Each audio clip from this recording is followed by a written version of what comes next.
நம்ம எப்பயுமே வீட்டில் நைட் டின்னருக்கும் சரி காலைல டிஃபனுக்கும் சரி சப்பாத்தி பூரி தோசை இட்லி இதுவே தான் சாப்பிட்டுட்டு இருந்திருப்போம். இன்னைக்கு ஒரு டிஃப்ரெண்டா வேற ஏதாவது செஞ்சு சாப்பிடலாமா?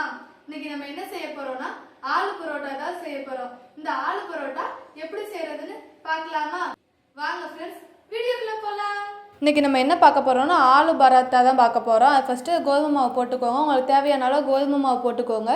போட்டுட்டு அதில் கொஞ்சம் உப்பு போட்டு நல்லா கிளறி விடுங்க. அந்த மாவு ஃபுல்லாக உப்பு படுற மாதிரி நல்லா கிளறி விடுங்க. அதுக்கப்புறமாட்டி நீங்கள் கொஞ்சம் கொஞ்சமாக தண்ணி ஊற்றி நல்லா பிசைங்க. சில பேர் உப்பு போட்டுட்டு அப்புறம் எண்ணெய் ஊற்றிட்டு அப்புறமேட்டு தான் தண்ணி ஊற்றி பிசைவாங்க. நான் எண்ணெய் கடைசி தான் ஊற்றுவேன். அதனால் முதல் தண்ணி ஊற்றி நம்ம லைட்டாக தண்ணி தொளிச்சு நல்லா பிசைஞ்சுக்கோங்க. ஓரளவுக்கு முக்கால்வாசி பிசைஞ்சதுக்கப்புறமாட்டி எண்ணெய் ஊற்றிக்கோங்க. எண்ணெய் ஊற்றி நல்லா பிசைங்க. நல்லா பிசைஞ்சிட்டே இருங்க. நல்லா பிசையும் போதே நல்லா சாஃப்டாயிரும். இல்லை உங்களுக்கு அந்த மாதிரி சாஃப்டாக இல்லை கொஞ்சம் ஹார்டாக இருக்குது அப்படின்னா ஒரு அரை மணி நேரம் கூட நம்ம ஊற வச்சுக்கலாம். இன்றைக்கி நான் ஹார்டாக இல்லை இருந்தாலும் ஒரு அரை மணி நேரத்துக்கு ஊற தான் வைக்க போகிறேன். ஏன்னா நம்ம மசாலா ரெடி பண்ணல. அது வரைக்கும் சப்பாத்தி மாவு நல்லா ஊறட்டும். மசாலா ரெடி பண்ணுறதுக்கு ஃபஸ்ட்டு நான் ஒரு 3 உருளைக்கிழங்கு கட் பண்ணி போட்டு வேக வச்சுட்டேன். வேக வச்சு எடுத்து அதை தொலியை ஃபுல்லாக உரிச்சக்கப்புறமாட்டி தொலியை ஃபுல்லாக அதுலேருந்து எடுத்துருங்க. எடுத்ததுக்கப்புறமாட்டி நீங்கள் கையாலேயே மசிக்க முடிஞ்சிச்சு அப்படின்னா ஒரு பாத்திரத்தில் வச்சுட்டு கையாலே நல்லா மசிங்க.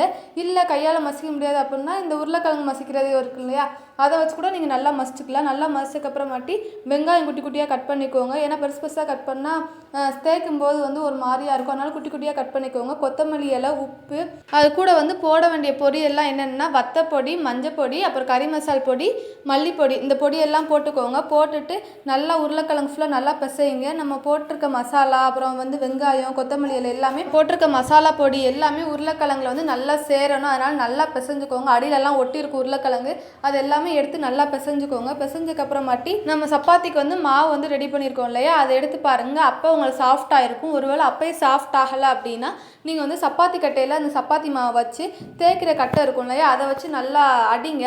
நல்லா அடிச்சுக்கிட்டே நல்லா மாவு பிசைஞ்சு பிசைஞ்சு நல்லா அடிச்சுக்கிட்டே இருந்தீங்க அப்படின்னா அதுலேயே மாவு ஃபுல்லாக நல்லா சாஃப்டாயிடும். நல்லா சாஃப்டானதுக்கப்புறம் உங்களுக்கு தேவையான அளவுக்கு சப்பாத்திக்கு தேய்க்கிற அளவுக்கு மாவு உருட்டிக்கோங்க. உருட்டினதுக்கப்புறமாட்டி நடுவில் ஒரு குழி மாதிரி வச்சுக்கோங்க. அதில் நம்ம உருளைக்கிழங்கு மசாலா ரெடி பண்ணியிருக்கோம் இல்லையா, அதை உள்ளக்க வச்சு உருளைக்கிழங்கு மசாலா தெரியாத மாதிரி நல்லா உள்ளக்க வச்சு நல்லா அதை இது பண்ணிடுங்க.